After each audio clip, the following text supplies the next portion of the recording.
है कनेक्शन, जैसे बिजली का कनेक्शन होता है। केवल आपको कनेक्शन कराना है, आपका कनेक्शन हो गया, बिजली आ गई। और ये बिजली खराब भी हो जाती है, पोल टूट जाते हैं आंधी तूफान में, लेकिन उसके पोल कभी नहीं टूटे।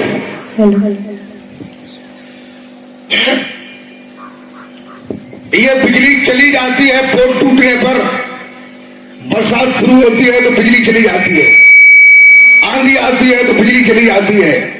लेकिन ये बिजली आंधी आने पर, तूफान आने पर, बरसात आने पर, किसी भी समय नहीं जाती है। कहते शब्द निरंतर में मन लागा, मलिन वासना त्यागी। जो निरंतर शब्द है उसमें मन लग जाता है। उसके पहले हम भजन करते हैं, ध्यान करते हैं, अथक प्रयास करते हैं। किस लिए करते हैं? ये पहला क्लास है।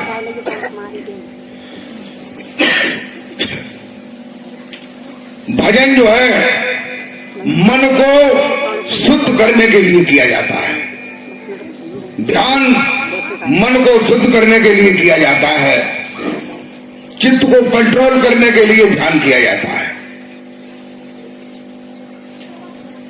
अगर तुम्हारे चित्त में कोई चित्र जो है जबरदस्त है, तो गुरु का चित्र जो है उसमें आना संभव हो जाए, नहीं है, आएगा नहीं आएगा, जगह नहीं उसके पास। और अगर गुरु की मूर्ति नहीं आएगी तो अन्य जो रूहानियां हैं, विभूतियां हैं, उनका दर्शन तो होना बड़ी कठिन बात है। कहते ध्यान मूलम गुरु मूर्ति, पूजा मूलम गुरु पादुका, मंत्र मूलम गुरु वाक्यम, मोक्ष मूलम गुरु कृपा। देखिए ये काल भगवान की लीला है, ये वेदों की ऋचाओं का मंत्र है, ध्यान मूलम गुरु मूर्ति। अगर ध्यान करने की कोई प्रक्रिया है संसार में तो गुरु जी की मूर्ति है। लेकिन हम क्या करते हैं? गुरु जी खूब सत्संग सुनाते हैं, खूब बताते हैं, समझाते हैं, लेकिन हमारी समझ में नहीं आता है। क्यों नहीं आता है? किसी के दिल में राम बसे हैं, किसी के दिल में श्याम बसे हैं, किसी के दिल में माता दुर्गा बसी है, किसी के दिल में हनुमान बसे हैं, किसी के दिल में खप्पर वाली मैया बसी है। इनको बता रहे हैं जो तुम्हारी निगरानी में है, तुम्हें निगरानी में किए हुए हैं कि ये शख्स जो है कहीं निकल करके तो नहीं जाता है। और बकरिया जो है भाई भेड़ा के ढिया घूम घूम के जाते। बताइए,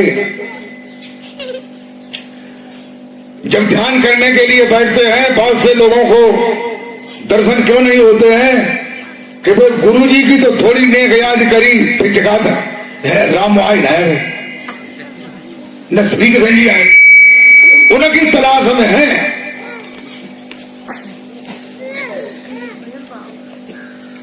कल हमारा शाम को शिविर लगा था, एक ऐसा आदमी जो है उसने दीक्षा ली,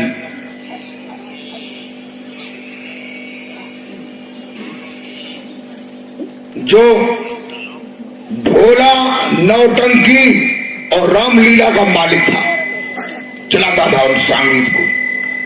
सारे जीवन भर उसने संगीत चलाया। बताइए,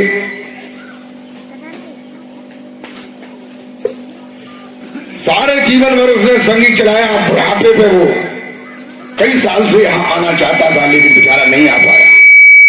प्रेमी भक्तों,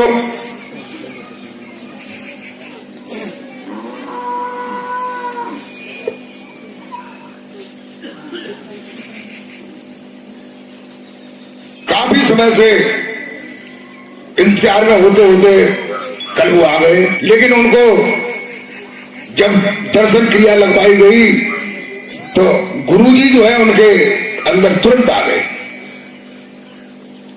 फिर उनसे कहा कि भाई तुम राम का दर्शन करना चाहते हो, जगह कर लेंगे।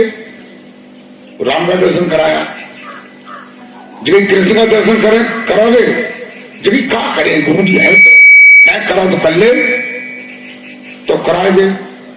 कृष्ण का दर्शन किया और भी दर्शन किए, लेकिन बीच में उसने 2 बार ये कहा कि हमें क्या जरूरत है, गुरुजी आइए, गुरुजी को दर्शन चाहता। एक भोला नौटंकी वाला आदमी। फिर बाद ज्यादा कई दुकानें कही हमें सत्य पुरुष के दर्शन कराए दो, अगर कराओ तो, और ना गुरुजी के ही काफी बढ़िया है। फिर सत्य पुरुष के दर्शन कराए। तो प्रेमी भक्तों, कहने का मतलब यह है कि दुनिया का आदमी जिस संसारी माया में बना हुआ है, ये भी एक माया है। हम भगवान का दर्शन क्यों करना चाहते हैं? इसलिए करना चाहते हैं, निरंजन भगवान की ऐसी माया है कि ये ब्रह्मा विष्णु महेश उनके पुत्र हैं।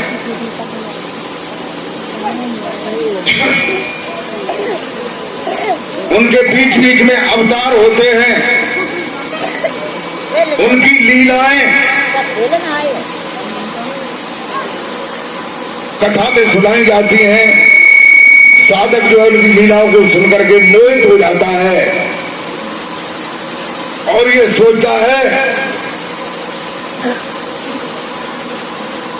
कि हम भी भगवान से मिलेंगे।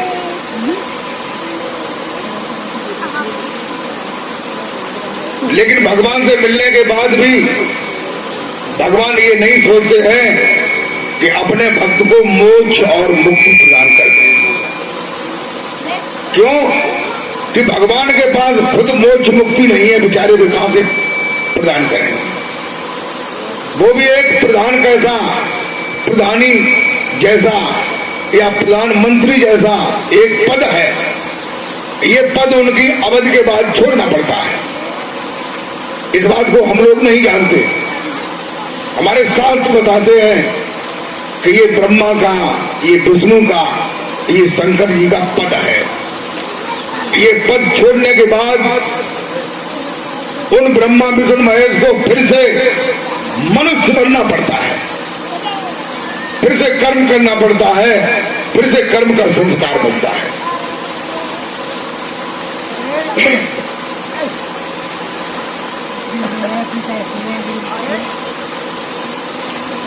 तुलसीदास जी ने रामचरितमानस में बताया है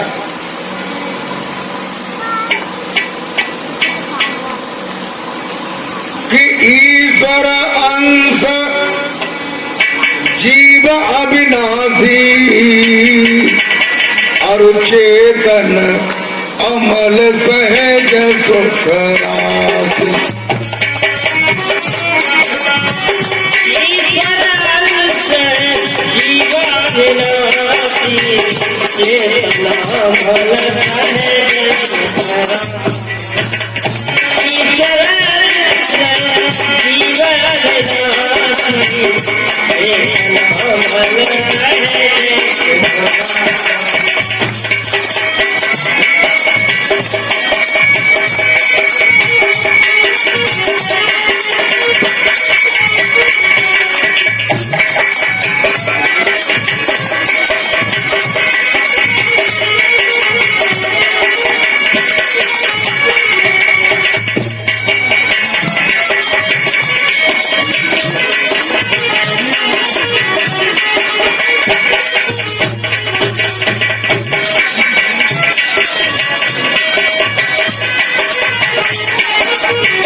ये जीव जो है ईश्वर का अंश है, अविनाशी है, चैतन्य है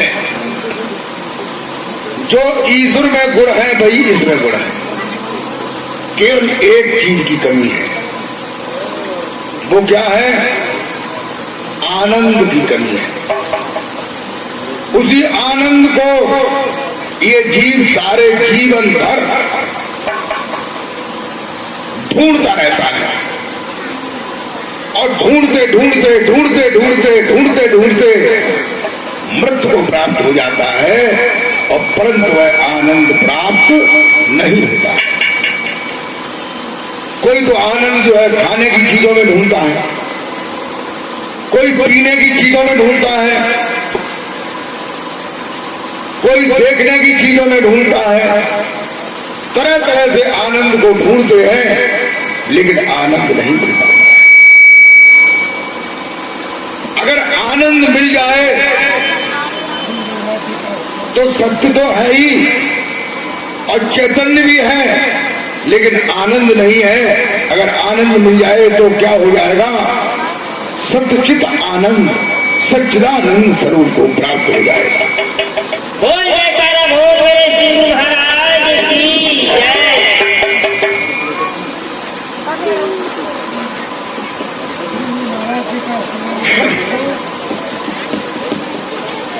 केवल हम लोग जो है संतों की वाणियों को पढ़ पढ़ करके याद कर लेते हैं या देख देख करके उन्हें लोगों को सुनाते हैं, लेकिन स्वयं में उनका कोई अनुभव नहीं है। कहते हैं करनी मीठी खाड़ सी कथनी विष की लो और कथनी तज करनी करे तो विष से अमृत। हम कहते हैं भजन करो, सत्य को जानो, सत्य मार्ग पर चलो मंच पर, लेकिन आड़ में मंच से उतर के फिर हम एक दूसरे के मकान में नकब लगा रहे हैं, चोरी कर रहे हैं। तो इससे क्या होगा? अपने में रियाज लाइए, अपने में अनुभव लाइए। कहते एक बार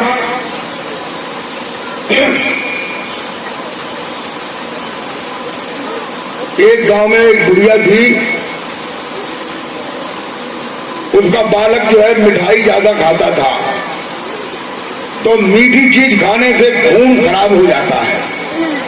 उसके फोड़ा, फुंसी, छाजन, चर्म रोग जो है पूरी तरह से उधर हो गया। उसका इलाज कराते कराते सब लोग परेशान हो गए। डॉक्टर ने ये बताया कि मीठी चीज बंद करनी पड़ेगी, लेकिन बालक नहीं मानता।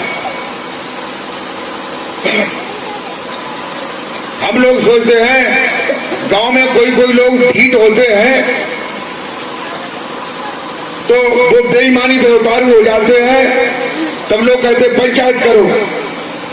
तो जगह अब उनकी माने कि न कि लेख राजपुर के मिलाप थी, उन्हें लाए देखेंगे कहना है मान। यानी दबंग आदमी को सामने करते हैं, इसकी मानेगा। बुढ़िया ने सोचा ये डॉक्टर की बात नहीं मानता है बच्चा। उनके पास में गांधी जी रहते थे, तो उन्होंने कहा चलो गांधी महापुरुष हैं, राष्ट्रपिता हैं और ये बड़े महात्मा हैं, इनकी जरूर बात माने। गांधी जी के पास बुढ़िया ले गई, जगह महाराज ये बच्चा जो है मिठाई खाता है, इसकी फोड़ा फुंसी हो रहे हैं, आप इससे मना कर दो, आपकी बात मान जाएगा। तो गांधी जी ने क्या कहा? गांधी जी ने कहा 15 दिन बाद आना। तो बुढ़िया ने कहा कि तब तक और बढ़ जाएगा। कि कोई बात नहीं, फिर 15 दिन बाद सही तो हो जाएगा। बुढ़िया चली गई। गांधी जी ने सोचा कि हम उस बच्चे से कौन से मोह से ये कहूं कि तू बच्चा मिठाई ना खाए। मैं खुद मिठाई रोजाना खाता हूं, तीनों टाइम मिठाई खाता हूं। पहले हम अपनी मिठाई बंद करें। तो गांधी जी ने 15 दिन में रियाज करके मिठाई खाना बंद कर दिया। तब बुढ़िया जो है उस बच्चे को ले गई। तो गांधी जी ने कहा, बेटा मिठाई खाना ठीक नहीं होता है, मिठाई खाने से खून खराब हो जाता है, इसीलिए तुम्हारे फोड़ा फुंसी हो रहे, मिठाई खाना बंद कर दो। बच्चे ने कहा, हाँ बाबा मिठाई खाना बंद कर दे। तो कहने का मतलब ये है, हमारे अगर मार्गदर्शकों में, हमारे गुरुओं में अगर कथनी और कर्मी का सुधार हो जाए तो विद्यार्थी जो है अपने आप से शुद्ध ही निकलेगा। निकलेगा कि नहीं? कहे तो कहूं, कहे तो कछू, करते कछू, मौके बड़े लवार, और इनके मुखड़ा होंगे काले साहेब के दरबार। कोई कोई लोग तो ऐसे हैं कि उन्हें 1 महीना तक बुलवाओ तो वे चेक कर रहे हैं, फिर करो भैया नाम सुमरण करो, और वे जो है साल हर यही हो एक दिन मिलने फन फन करी हुई है। टाइम हुई है कोई जब समझिए हमें कहा दहिया का उतना है, कहा बात बताए रहे। ये सुमरण कब करोगे? जब तुम्हारी इंद्रियां थक जाएंगी, फिर होगा नहीं, फिर तुम्हें कुत्ते का जन्म मिलेगा दूसरे जन्म में, और लोग डंडे मार के टांगे तोड़ देंगे। फिर भागते फिरोगे कि हाय अल्लाह से हम न हुए, और हम होते तो क्या न क्या करते। फिर क्या करोगे?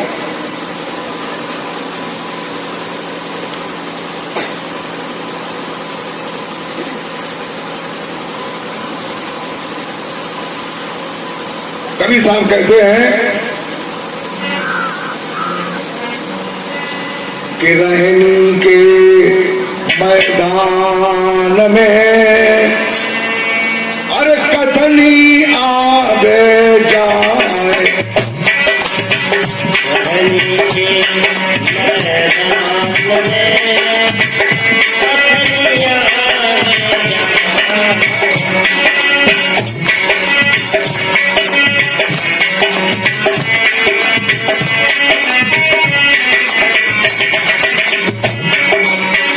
कथनी पीसे पीसनो, अरे रहनी अमल कमाए,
कहते हैं रहनी के मैदान में कथनी आवे जाए, और कथनी पीसनो, रहनी अमल बना है। देखिए रहनी कहते हैं, रहनी का मतलब क्या है? रहनी का मतलब है स्थायी भाव, यदि उसका अनुभव था। जैसे मैं एक छोटा सा उदाहरण देता हूं। कोई आदमी हो जिसने कभी भी शराब न पी हो जिंदगी में, को शराब का ठेका कर ले। जो भी आदमी आया उससे ये कहे कि ये रम है, बहुत बढ़िया नशा देती है, और ये बियर है, ये भी मस्त नशा देती है। बताइए, जिंदगी में उसने पी नहीं कभी, तो उसके बारे में क्या जाने वो। रहनी का मतलब जिसने नशा किया है। कौन सा नशा? जिसने भक्ति का नशा किया है, जिसने नाम का जाम पिया है, वो उसका अनुभव जानता है। कभी नाम का स्मरण करते करते चिपक जाए सुरती, कभी लग जाए ध्यान, कभी जलवा मिल जाए, तो एक बार का भी जलवा तुम्हें बार बार आगाह करता रहेगा कि सुमरण करो, सुमरण करो, सुमरण करो।